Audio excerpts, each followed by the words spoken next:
Hey, I tried to make a video before. Didn't work out. I came home. Uh, had to go to a doctor's appointment, or a chiropractor. So I came home and then left. Uh, my day kind of started out weird. Well, when I got home, because I know I needed to get some sleep because Friday, uh, we needed to get up early. We went to the water park. Well, I dropped the kids off, friends and girlfriend and whatnot, but the son's girlfriend. They went to the water park. My wife went to secondhand stores. Did a couple things there. Then I went to the water park. Couldn't really do any rides. I mean, I still got a hurt back or anything, so it's kind of a very big limiter on the things that I can do. Like even when I'm with my son, catching the ball and passing him, I can't run after the ball. I can't jump. But I do what I can. Now, what I did do though, when we went to the water park, for the most part, was be in the lazy river, which just goes around a big portion of the water park. That's what I did. It was relaxing. I still wasn't feeling very well, but it really helped to just relax and be in an inner tube or even walk. It's not very deep in that thing anyways. I think it's like 3 feet, so it's not like you're going to drown. And there are a couple of waterfalls that you go through.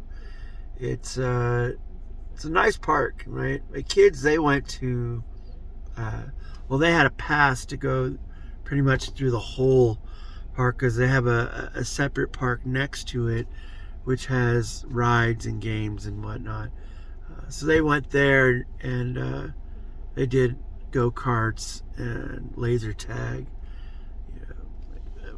arcade games, whatever they wanted to do. And then of course the water park, I guess it was a grand opening too, because they had another section open that wasn't there before, so they built I guess it's all kid stuff. I'm not 100% sure. I didn't venture on down there. I just looked from afar. But they did added a couple of new spots, areas, eating places. It's pretty nice. I didn't like the price though. That's just me. I know I paid it. Kids,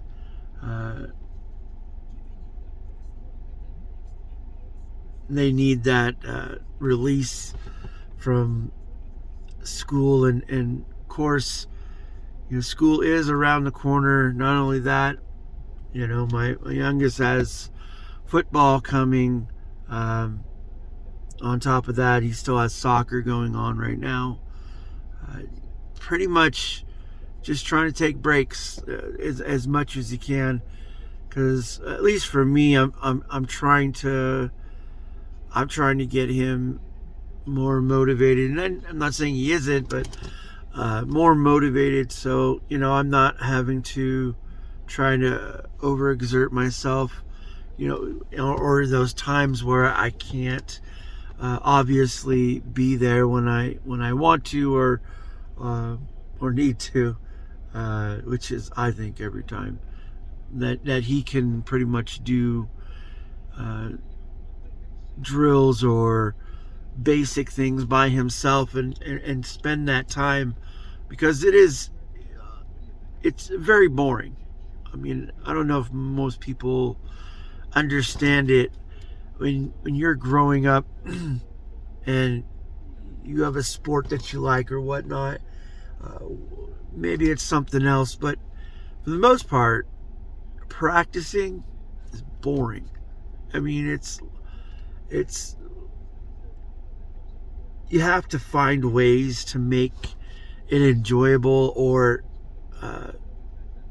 little tiny games or things in your head just to keep going. Not boring to where I don't want to do it. It's just boring. For the most part, since you're by yourself. Now, when I was younger, of course, you didn't have the Bluetooth headphones, and I didn't have money for headphones, so I didn't have the music part, which I, have always loved. But that's something that the kids have nowadays that really, really helps to fill the space, the gaps, the things that help with rhythm and tempo and other things that you can pretty much go through, and it could all be in your head, meaning you could listen to a podcast about basketball, right? And that right there will entice you or give you a little bit of a motivation, just to continue what you're doing.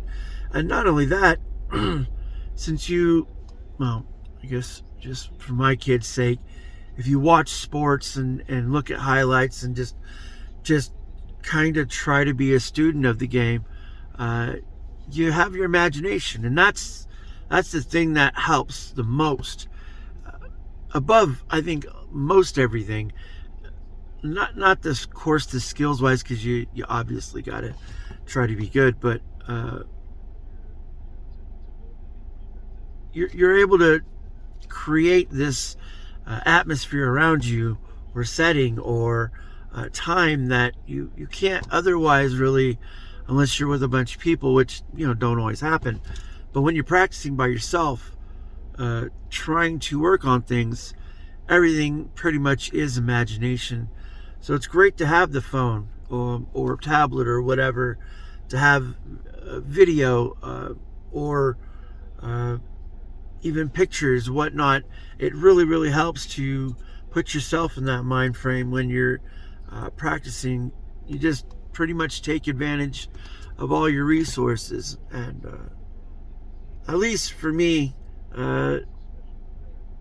it was pretty essential to have something to go on, to give you not only the motivation, but also give you aspects that you probably would never understand otherwise if you wouldn't have watched it or seen it. Because for the most part, you don't make things up all the time. You use what you have, and then you create that of your own. Put yourself in that, put a little flavor of yourself in that. But that's just how it works when you're doing it by yourself. With a group setting or two people, it's a lot easier, of course. You can create a certain thing and repeat that over and over again faster with two people. Like when I go with my son, for the most part, yeah, he's shooting, and that's really all that he's doing. But we're also, picking up on things and recognizing things and talking about things that they could possibly do or try.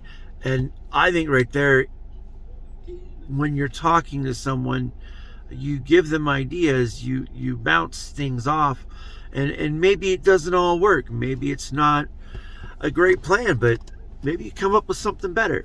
Maybe you go home and come up with a better game plan that helps you the next day or the next time. So I guess that's how I look at it. Anyways, I'm tired. I really need to get to bed. Hope you all have a good weekend. Peace out.